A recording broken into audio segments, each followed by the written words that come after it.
सर्वांच्यासाठी नमस्कार। मी राजेंद्र खोराटे ज्ञान संस्कार अकादमी मध्ये सर्वांचं हार्दिक स्वागत करतोय। आज आपण पेपर सेकंड 2016 चा पेपर अभ्यासणार आहोत, जेणेकरून आपल्याला एक वर्षाच्या प्रश्नपत्रिका अभ्यासताना वेगळे अनुभव येणार आहेत। आणि हे वेगळे अनुभव ज्यावेळेला आपल्याला येतात त्यावेळेला प्रामुख्याने एक गोष्ट आपल्याला जाणवते, ती म्हणजे 16 जानेवारी 2016 2013 पासून टीईटी परीक्षेला प्रारंभ झाला। 2025 पर्यंतच्या प्रश्नपत्रिका आज आपल्याला सोडवाव्या लागतात। एकंदरीत प्रत्येक प्रश्नपत्रिकेमध्ये आपण आता 2024 पासून मागे जातोय, की पूर्वी या प्रश्नपत्रिकेमध्ये काही वेळेला गद्य आकलन आलं, काही वेळेला पद्य आकलन आलं, काही वेळेला दोन्ही पण आकलन आलं, काही वेळेला उपसर्गटीत प्रत्ययगटीत याच्यावरती भर देण्यात आला, काही वेळेला कादंबऱ्या, कथा, संग्रह, साहित्यिक यांच्याबद्दल प्रश्न जरासा जोर खाल्लेले आहेत। म्हणजे प्रत्येक प्रश्नपत्रिकेचा आढावा जर आपण घेत असताना आपल्याला जाणवतं की एखादा प्रश्न आपल्याला कशा पद्धतीने सोडवावा लागतो, ही गोष्ट याच्यामध्ये हे ज्या वेळेला आपण पाहतो त्यावेळेला 16 जानेवारी 2016 चा पेपर आपण पाहत असताना विभाग मराठीमध्ये काय येतं नेमकं याची ओळख आता आपण करून घेणार आहोत। आता ही ओळख करून घेत असताना एक गोष्ट जाणवलेली आहे,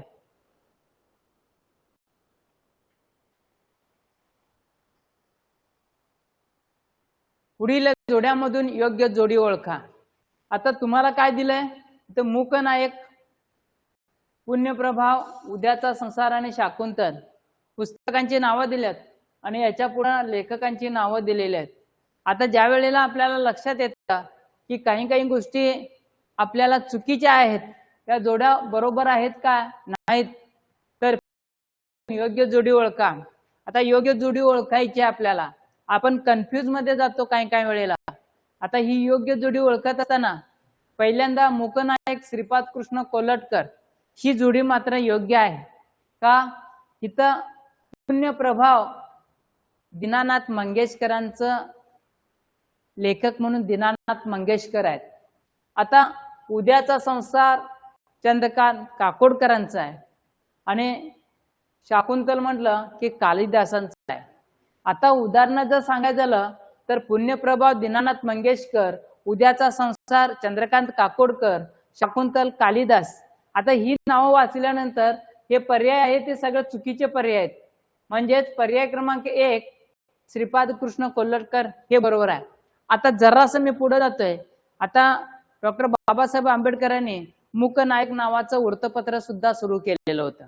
आता ज्या वेळेला मूकनायक असा शब्दप्रयोग आला तर आपण लगेच इथं बाबासाहेब आंबेडकरांचं नाव यायला हवं होतं असं आपल्याला लगेच वाटलं असतं, पण खरं तर ही नावं श्रीपाद कृष्ण कोल्हटकरांचं सुद्धा मूकनायक पुस्तक आहे। आता म्हणून पर्याय क्रमांक 1 ह्याचं उत्तर आहे। काही गोष्टी आपल्याला जम्बलिंग करण्यासाठी टाकलेल्या असतात, पण आपण सारासार विचार करून उत्तर शोधून लिहायचं आहे। आता दुसरा प्रश्न पडला, पुढीलपैकी कोणता शब्द विसर्ग संधी नाही। आता विसर्ग संधीचं उदाहरण शोधत असताना आपल्याला 4 शब्द दिलेले आहेत, आपल्याला फोड करायचे आहे। आता फोड करत असताना नि अधिक अंतर, नि च्या पुढे विसर्ग आहे, नि अधिक अंतर निरंतर। आता नि अधिक अंतर, नि अधिक कारण निष्कारण। आता नि अधिक आकार निराकार। मात्र निशांत हा विसर्ग संधीचा उदाहरण होणार नाही। आता इथं सगळीकडे विसर्ग संधी आलेला आहे, विसर्ग आलाय। आता विसर्गाला याचा अर्थ हे 3 शब्द आपल्याला काय करायचे आहेत, काढायला लागणार आहेत। विसर्ग संधी कुठं नाही आहे, तर निशांत मध्ये नाही। पर्याय क्रमांक 3 याचं उत्तर आहे।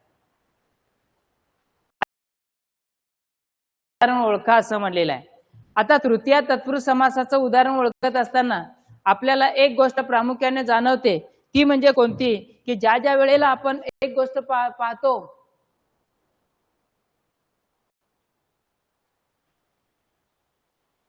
एक गोष्ट प्रामुख्याने पाहतो, ती म्हणजे कोणती, की तृतीय तत्पुरुष समास. तत्पुरुष समासामध्ये पहिला प्रकार आहे विभक्ती तत्पुरुष समास. आता विभक्ती तत्पुरुष समासामध्ये तृतीय आहे, चतुर्थी आहे, पंचमी आहे, त्याच्यानंतर सप्तमी आहे. आता या सगळ्या विभक्तींचा विचार षष्ठी विभक्ती आहे. आता राजप्रसाद, राजाचा प्रसाद, प्रसाद म्हणजे वाडा. आता राजाचा चा प्रत्यय लागलाय म्हणजे हे षष्ठी उदाहरण आहे, षष्ठी तत्पुरुष समासाचा आहे. आता विषयुक्त, विषाने युक्त, इथं ने प्रत्यय लागलाय, ने ए सी, नी ही ई सी कशात येते, तर तृतीय विभक्तीमध्ये पर्याय क्रमांक. आता ज्या वेळेला पूजा अर्चा वगैरे समाहार द्वंद्व समासामध्ये जातं. आता ग्रामचे म्हणजे गावाचे दैवत चे षष्ठी तत्पुरुष समास. आता तुम्हाला विचारलंय पर्सनल विभक्ती तृतीया, नुसता तत्पुरुष समास विचारला असतं तर तुम्हाला ही उदाहरणं आपल्याला सांगता आली असते. जायचं पुढं. आता अन्य भाषेतून मराठी भाषेत आलेल्या नाटकाचे नाव ओळखा. आता नाटकाचे नाव ओळखत असताना बऱ्याच वेळेला बऱ्याचशा गोष्टी आपल्याला माहिती असाव्यात. कारण काही काही नाटकं अशी आहेत की सामाजिक जीवनावरती लिहिलेली नाटकं, पर्यावरणाच्या जीवनावरती लिहिलेली नाटकं आणि एकंदरीत इतर नाटकं समाजातल्या प्रश्नावर आपल्याला चर्चा घडवता जे काय उणीव आहे किंवा समाजातले काही प्रश्न आहेत हे नाटकाच्या माध्यमातून सोडवण्याचा प्रयत्न सुद्धा काही काही लोकांनी केलेला प्रामुख्याने पाहायला मिळतो. आता यामध्ये अजब न्याय वर्तुळाचा अन्य भाषेतून म्हणजे अजब न्याय वर्तुळाचा हे जे पुस्तक आता जर्मनीतून अनुवाद केलेला आहे चिंतामण त्र्यंबक खानोलकर. हे नाटक काय केलेलं आहे, मराठीमध्ये आणण्याचा प्रयत्न केलेला आहे. ज्या वेळेला 3 ऑक्टोबर 2024 खरं तर अभिजात भाषा, मराठी भाषेला अभिजात भाषेचा दर्जा देण्यात आला. अभिजात भाषेचा दर्जा देण्यात आल्यानंतर 200 ते 250 कोटीपर्यंतचं अनुदान आपल्या या मराठी भाषेवरती खर्च करावं लागणार आहे. कारण आता इथं आपल्याला संधी आहे की मराठीला ऊर्जित अवस्था याची असेल तर अन्य भाषेमध्ये एखादं साहित्य चांगल्या पद्धतीचं असेल त्याचा अनुवाद करून आपल्या मराठीमध्ये एक भाषे वाचन चळवळ वाढवण्याचा प्रयत्न करणं गरजेचं आहे. कारण अजब न्याय वर्तुळाचा चिंतामण त्र्यंबक खानोलकर या लेखकानं हे जर्मन भाषेतून आणलेलं नाटक. आता वेळेला गिधाडे नावाचा ज्या वेळेला एखादा पुस्तकाचा प्रश्न येतो किंवा हे नाटकाचा प्रश्न येतो तर गिधाड हे विजय तेंडुलकरांचं नाटक आहे. त्याचबरोबर प्रख्यातरांचं तो मी नव्हेच, त्याचबरोबर रामकृष्ण बुवा वझे यांचं रणदुंदुभी, रामकृष्ण बुवा वझे रणदुंदुभी हे नाटक प्रसिद्ध होतं. आता या पर्याय असणार आहे. आता पुढे जाऊया. मनाने तरुण असलेल्यांच्या नजरा नेहमीच भविष्याचा ओळखा. आता काही उदाहरणं वाचत असताना लक्षात ठेवा, जर त्या वाक्यामध्ये नित्य, नेहमी, सदा असतील तर ओळखायचं हा वर्तमान काळाचं उदाहरण आहे. आता वर्तमान काळाचं उदाहरण असताना त्याच्यामध्ये साध्या वर्तमान काळात एकच क्रियापद असेल तर साध्या वर्तमान काळात जातं आणि मात्र धातू साधित त्याच्यामध्ये आला असेल तर धातू साधिताची रीत असेल तर रीती वर्तमान काळ, एखादी क्रिया पूर्ण झाली असेल तर पूर्ण वर्तमान काळ आणि पुढं म्हणजेच त्याचबरोबर क्रिया चालू असेल तर त्याला काळ असं म्हणतात. आता इथं नेहमीच हा शब्द आलाय हे वर्तमान काळाचं उदाहरण आहे. इथं दिलाय, इथं दिलाय, पण इथं वेद घेत असतात म्हणजे घेण्याची रीत पद्धत इथं सांगितलेली आहे आणि म्हणून या पर्याय क्रमांक 3 याचं उत्तर असणार आहे.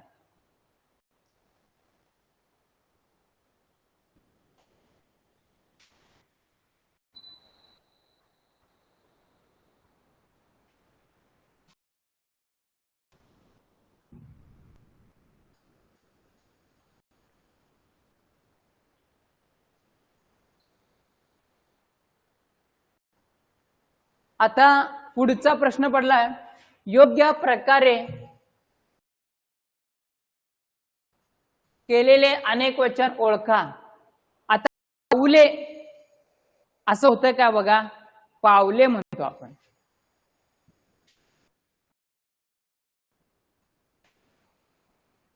पेला पेले,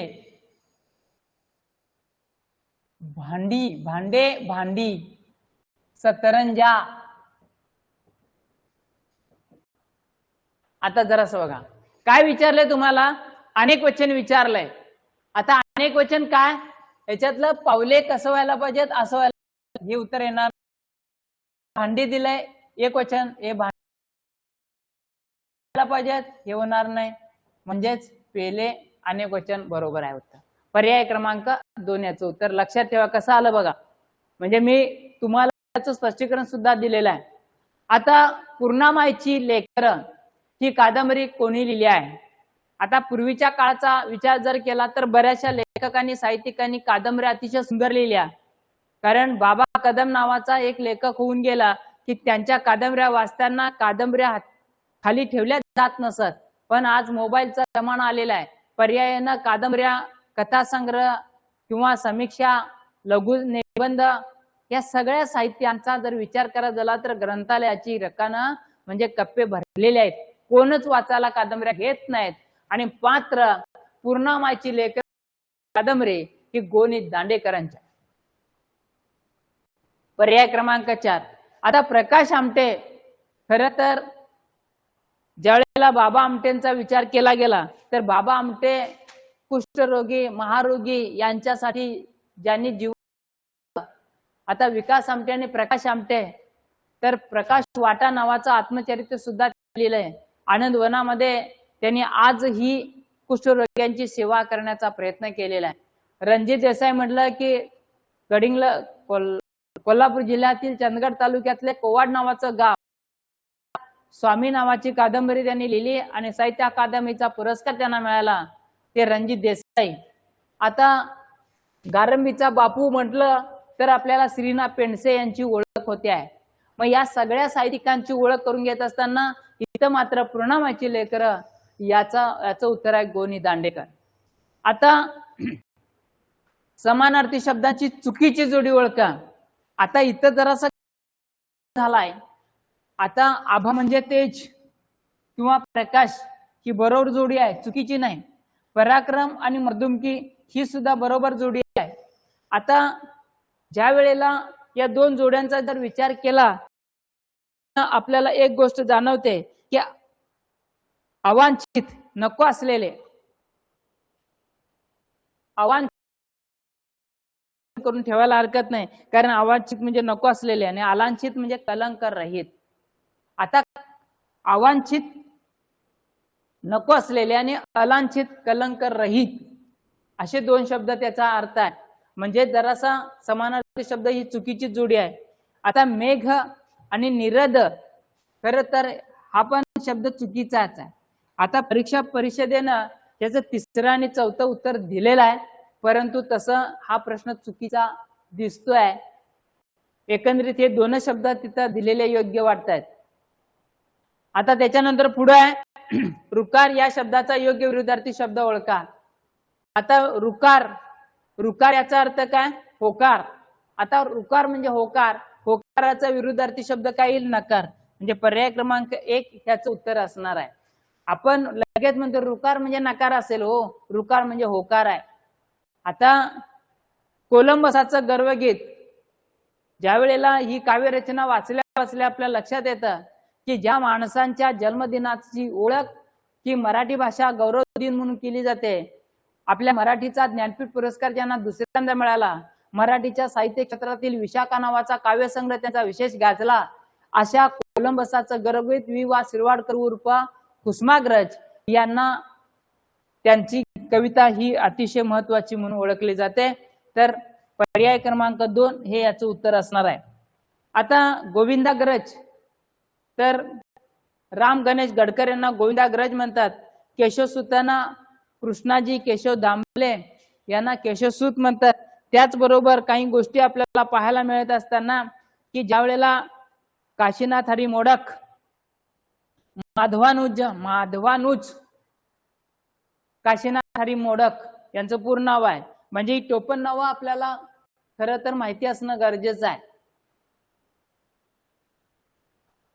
अधोरेखित शब्दाची विभक्ती ओळखा. आता काय केलंय त्याने, कोल्हापुराहून बंगलोरला पोहोचायला बरेच तास लागतात. आता बरेच तास लागतात असं वाक्य दिले आणि 2 शब्दाखाली अधोरेखन केलंय. पर्याय द्यायला पाहिजे होता एकच, पण 2 पर्याय दिलेले आहेत, 2 शब्द दिलेले आहेत. आता कोल्हापुराहून, हून हा हून कोणती विभक्ती, पंचमी विभक्ती. आणि ला कधी, ज्या वेळेला जर वाक्यामध्ये तो शब्द कर्म म्हणून आला असेल आणि त्याला सला ते सला नाते लागला असेल तर त्यावेळेला द्वितीय असते. मात्र इथं बंगलोरला हा शब्द कर्म म्हणून आलेला नाही आहे, तर इथं खरं तर त्यांनी द्वितीय, इथं चतुर्थी विभक्ती व्हायला पाहिजे होती, पण दिलेलं आहे. खरं तर याचं उत्तर खरं आहे, कोल्हापुराहून पंचमी. आता षष्टीची प्रत्यय चाचीचे चेच्याची, सप्तमीचे तय्या.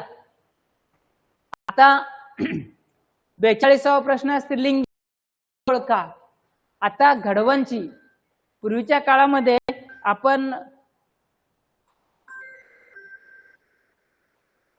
काळामध्ये आपण काय करतोय की घडवणची पोती ठेवण्यासाठी एक लाकडाची चौकोनी पेटी तयार करायची, म्हणजे 4 खूर तयार करायचे, त्याच्यावरती लाकडं ठेवायची आणि मग त्याच्यावरती पोती रचून ठेवायची, त्याला घडवणची म्हणायचे. ती घडवणची, ती म्हणजे स्त्रीलिंगी. आता ते घंगाळ, आजही ग्रामीण भागामध्ये मोठ्या यात्रेमध्ये एखाद्या देवाचा प्रसाद करायचा असेल तर घंगाळामध्ये आपल्याला खीर. आता तो घोर लाला माझ्या पाठीशी, कुऱ्हाडीचा घाव असेल किंवा हाताचा घाव असेल तर तो म्हणजे ती स्त्रीलिंगी शब्द काय येणार आहे, घडवणची, ती घडवणची. आता गटात न बसणारा ज्या वेळेला शब्द असतो तर तो शब्द आपल्याला प्रामुख्यानं काय पाहायला मिळतो, तर गटात न बसणारे नाव ओळखा. गंगाधर गाडगीळ, अरविंद गोखले, मिलिंद बोकील आणि पुभा भावे. आता या 4 साहित्यिकांचा परिचय करून घेत असताना गटात का बसत नाही तर त्याचा उल्लेख करताना की साहित्यिकांना सामाजिक प्रश्न आपल्या साहित्यामध्ये मांडण्याचा प्रयत्न केलेला आहे. त्याचबरोबर गंगाधर गाडगीळ, अरविंद गोखले आणि पुभा भावे ही 3 मंडळी एकाच धाटणीचे साहित्य लेखन करण्याचा प्रयत्न त्यांनी केलेला होता आणि म्हणून गटात न बसणारे नाव मिलिंद बोकील, पर्याय क्रमांक 3. आता धातू साधित विशेषण ओळखा. हा प्रश्न बऱ्याच वेळेला विचारलेला आहे. धातू साधित, धातूला प्रत्यय लागून तयार होणारा जो शब्द असतो तो धातू साधित असतो आणि तो जर शब्द विशेषण आला असेल तर त्याला धातू साधित म्हणतात. आता इथं खाणारा, कोल्हा, खाणारा, खा हा धातू आहे, खाणारा कोल्हा, कोल्हा खाणारा. आता ज्या वेळेला इथं नासका, नाचण्याची क्रिया दाखवली जाते म्हणजे हा धातू आहे आणि म्हणून नासका हा शब्द धातू साधित विशेषण आहे. आता चतुर कोल्हा गुणविशेषण आपल्याला सांगता येईल, त्याचबरोबर एकटे संख्या विशेषण सांगता येतील. त्याच्यानंतर सुती हे सुद्धा नामसाधित विशेषण म्हणून ओळखला जाईल.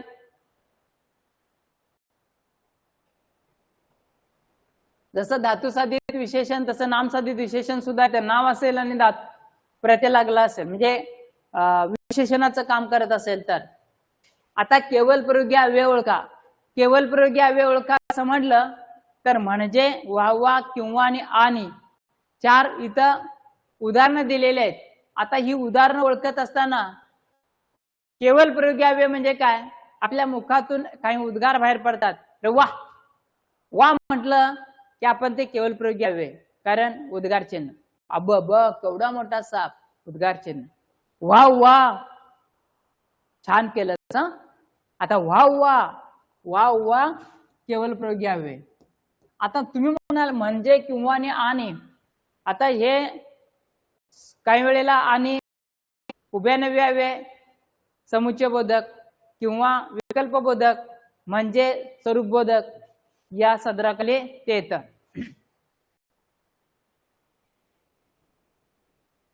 पुढील शब्दामधून लेखन नियमानुसार अचूक शब्द ओळखा. ज्या वेळेला अचूक शब्द ओळखत असताना की आपल्याला एक गोष्ट प्रामुख्याने पाहायला भेटते, ती म्हणजे कोणती? पुढील शब्दामधून लेखन नियमानुसार अचूक शब्द. वाचल्या वाचल्या शब्द कळला पाहिजेत. आता युगानुयुगे, युगानुयुगे, युगानुयुगे, पहिलं दुसरं. युग प्रवर्तक हे तर चुकलंय. परवशता इथं श पाहिजेत. पूर्ण हा शब्द बरोबर आहे. म्हणजे पर्याय क्रमांक 4 ह्याचं उत्तर आहे. आता ज्या वेळेला पुढील शब्दामधून संस्कृत उपसर्ग ओळखा.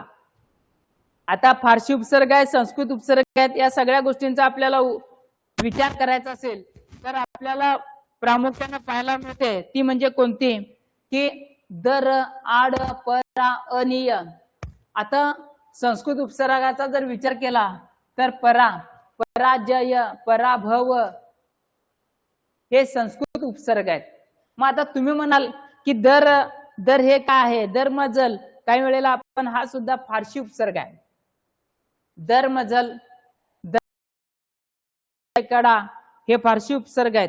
त्याच्यानंतर आड हा मराठी उपसर्ग आहे. आडमार्ग, आडवाट. त्याच्यानंतर अनिय, श्रवणीय, मननीय हे संस्कृत प्रत्यय म्हणून ओळखले जातात. हे शेवटी श्रवणीय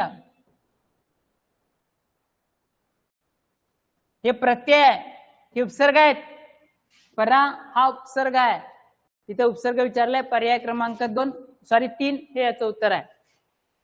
आता इथं उपसर्ग विचारलाय, इथं प्रत्यय विचारले. आता फारसी प्रत्यय ओळखा असं ज्या वेळेला प्रश्न येतो त्यावेळेला आपल्याला ओळखता आलं पाहिजेत. कारण ज्या वेळेला फारसी प्रत्यय, आता दार हा फारसी प्रत्यय आहे. कारण आपल्याला एखादी गोष्ट ओळखत असताना दुकानदार, हवालदार, जमीनदार हे सगळे फारसी प्रत्यय आहेत. व्यवस्थित शांत डोक्यानं आपल्याला हे करून घ्या. कारण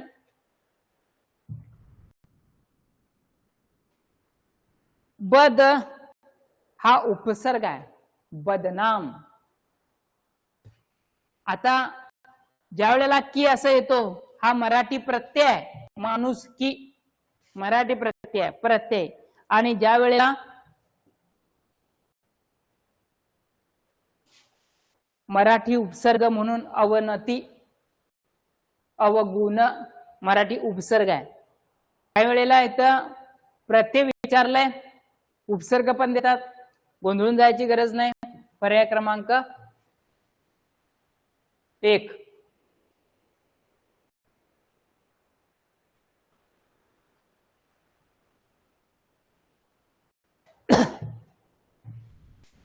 लांबलचक कंटाळवाणे भाषण या अर्थाचा वाक्यप्रचार ओळखा.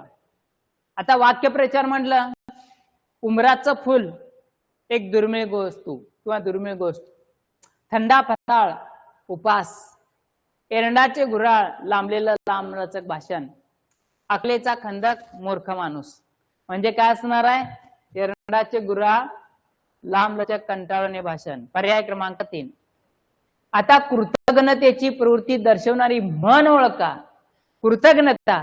आता एखाद्या व्यक्तीला आपण मदत करतो, त्यानं उपकाराची जाणीव ठेवणं गरजेचं आहे, पण काही वेळेला ठेवली जात नाही. मग अशासारखी म्हण कोणती आहे बघा? पै दक्षिणा लक्ष प्रदर्शना. म्हणजे थोडस द्यायचं आणि जास्त काम करून घ्यायचं, नाही बसत. अग अगम अशी मला कुठे नशे. आपला स्वार्थ साधण्यासाठी दुसऱ्याला स्वार्थ साधून घेण्याचा प्रयत्न केला जातो, काम करून घेतला जातं, हे पण बसत नाही. बुडत्याचा पाय खुलात. संकट येतात ते एकामागून एक येतात.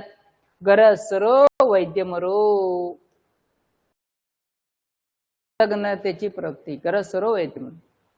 म्हणजे आपलं काम झालं की सोडून द्यायचं, दुसऱ्याचा विचारच करायचा.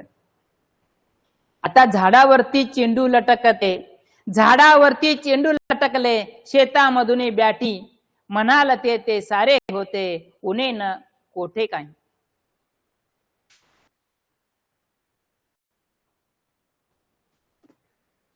आता या काव्यपंक्तीतून कोणता रस सांगितलेला आहे? झाडावरती चेंडू लटकले, झाडावरती चेंडू लटकतात, शेतामधून बॅटी म्हणाल ते सारे होते, तुम्ही म्हणाल ते सगळं होतं, उन्हे नको नाही, तुम्ही म्हणाल तसं घडतं, पण घडतं का हो? ही गोष्ट अद्भुत आहे. विस्मय याचा स्थायीभाव आहे. कारण आश्चर्यकारक गोष्टी, अलीबाबा 40 चोर, तेळा तेळा दार उघड, अरेबियन नाईट्स, या सगळ्या याच्यात येतात की याचा शोक, बिभत्स रस, केळसवान दृश्य, हास, हास्य, चालला पुढे तो काय ऐट आनंद, अग्नीचा ओळ ओहळतो जणू मंद. काव्यपंक्तीत अलंकार ओळखा म्हटले. आता ज्या वेळेला गमे भासे, जणू गमे भासे वाटे असे असेल तर उत्प्रेक्ष अलंकार. उपमेयाला, ज्या वेळेला उपमेय आणि उपमान या दोन संकल्पना लक्षात ठेवा की ती परमेश्वराचे प्रेम जणू, गमे भासे वाटे जणू, असं जर उदाहरणात आलं, उत्प्रेक्ष अलंकार ओळखायचं. आता दोन वस्तूतील तुलना, उपमेय आणि उपमान यात मतभिन्नता नसून ते दोन्ही सारखेच आहेत असे जेथे वर्णन केले असते ते रूपक आणि उपमेय उपमानापेक्षा श्रेष्ठ आहे असं असेल तर व्यतिरेक.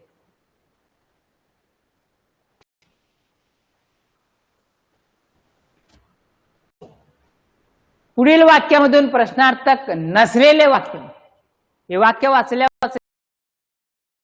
असेल तर त्याला म्हणायचं प्रश्नार्थक. काय कमालाची बेपर्वा दाखवतात लोक, मनातल्या भावना व्यक्त करणार हे विधान आहे. बहुतेक हे इथं लागू पडणार आहे. कोण याच्यात इथं प्रश्नार्थक नसलेले नाही होणार. कशाला हा नसता उद्योग? प्रश्न आहे कशाला आहे, कुठे तुमचे गाव, कुठे, प्रश्न आहे कशाला आहे, कोण आहे, म्हणजे हे तिन्ही प्रश्न विचारण्यासाठी आहेत. त्याच्यामध्ये प्रश्न नसलेला आहे, एक विधानाची दाखवलेला आहे. पुढील पैकी कोणत्या नावाचा प्रयोग असू शकत नाही? इथं जरासा टायपिंग मिस्टेक झालेली आहे. अकर्मक कर्तरी, सकर्मक कर्तरी, इथं अकर्मक पाहिजे होतं.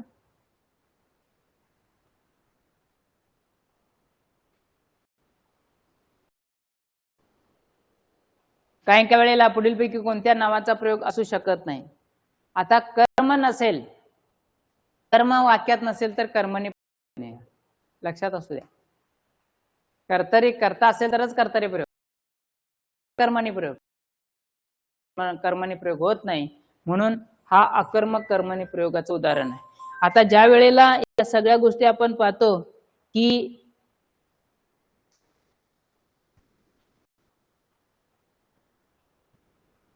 चुकीच्या पद्धतीने केलेले सामान्य रूप ओळखा. आता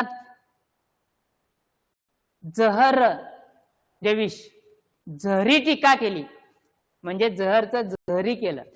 ज्या वेळेला जहरचं जहरी केलं तर त्याला आपण काय म्हणतोय? सामान्य रूप. आता चुकीच्या पद्धतीने केलेले सामान्य रूप ओळखा. आता विहिरी, रूपा आणि प्रवाह, इथं हे जहरचं जहरी हे चुकीच्या पद्धतीने केलेलं आहे. पर्याय क्रमांक 1 याचं उत्तर आहे.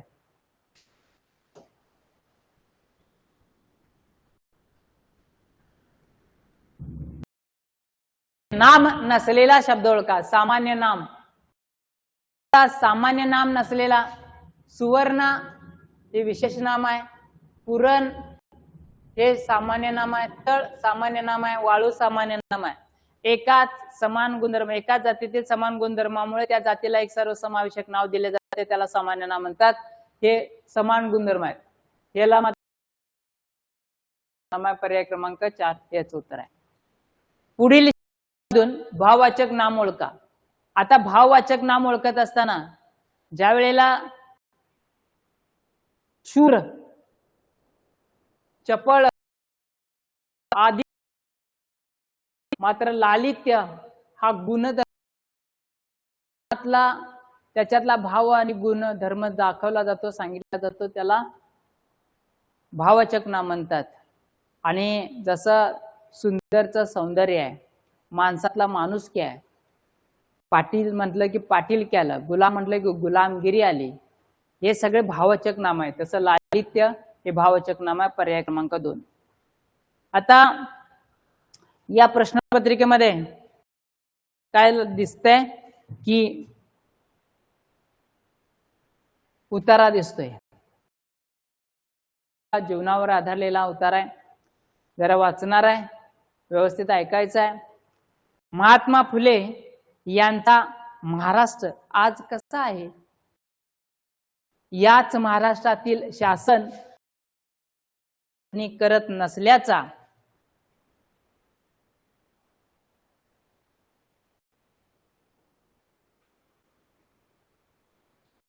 ठपका त्याच्या अहवालात ठेवण्यात आलाय.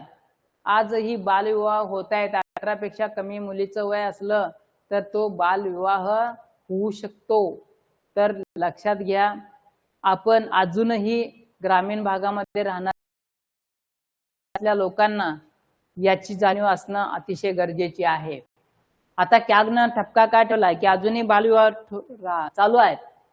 2013-14 या वर्षात ते 19 या वयातील सुमारे मुलींचे विवाह झाले असतानाही शासनाने कमी आकडे दाखवल्याचे कॅगचे म्हणे आहे. आता शासनानं अजूनही बालविवाह होत आहेत याची आपल्याला सुमारे 12,000 मुलींचे विवाह होत आहेत तर त्याचे कॅगचं म्हणणं आहे. 2010 ते 2013 ते 2 वेळा मेसेज कर दाखवल्याचे कॅगचे 10 ते 2013 या काळात राज्यात फक्त 45 बालविवाह झाल्याची नोंद सरकार दरबारी झाली आहे. आजही आपण काय करतो की एखादी गोष्ट आपण इतरांना सांगत नाही. एखाद्या मुलीचं कल्याण होते ना, होऊ देत म्हणून आपण नोंद करायला जात नाही किंवा त्यांच्यावर तक्रार द्यायला कोण मागत नाही. फक्त 45 बालविवाह झालेले नोंद आहे. ग्रामीण भागात बालविवाह प्रतिबंधक अधिकाऱ्यांची नियुक्ती करण्याचे आदेश देऊन 6 वर्षे उलटल्यानंतर शासनाने त्याकडे लक्ष दिले.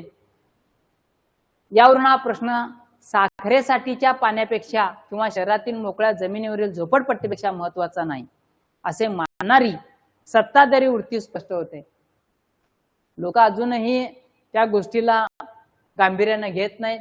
उत्तर प्रदेश, बिहार, पश्चिम बंगाल, राजस्थान आणि झारखंड या राज्यातील बालविवाह याबद्दलचे भीषण वास्तव पुढे आणणारी आहे.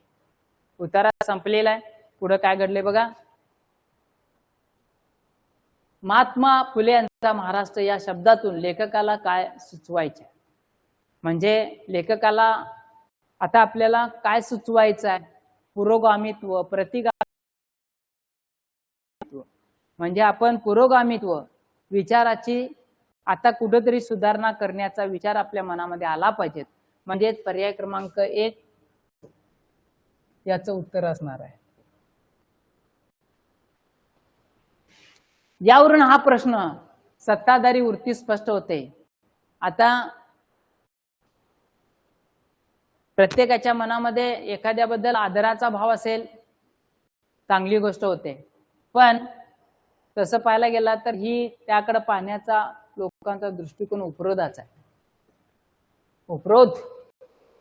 आणि शेवटचा प्रश्न आहे, भीषण म्हणजे काय. आता ही स्थिती जर पाहिली, कॅगचा अहवाल पाहिला तर गंभीर प्रश्न आहे, भीषण प्रश्न आहे, म्हणजे भयंकर प्रश्न आहे. भीषण म्हणजे भयंकर. ठीक आहे. आज आपण खरं तर 2016 पेपर 2चा अभ्यास करायला लागलोय, जेणेकरून आपल्याला काही काही प्रश्न वेगळे आले, कुठेतरी आपल्याला अडखळायला वाटतं, कुठेतरी आपल्याला प्रश्नांची उत्तरं देताना विचार करायला लागतो. आणि या सगळ्या गोष्टींचा विचार करत असताना प्रामुख्यानं एक गोष्ट जाणवते की ती म्हणजेच आपल्याला ही प्रश्नपत्रिका काळजीपूर्वक वाचणं, प्रश्न उत्तरं समजून घेणं आणि ती योग्य उत्तरं लिहिणं. एवढ्या गोष्टी जर केला तर तुम्हाला टीईटी परीक्षेमध्ये चांगले मार्क भेटतील, तुम्ही पात्र व्हाल, ही अपेक्षा ठेवतोय. आज इथेच थांबतोय. सर्वांच्यासाठी धन्यवाद.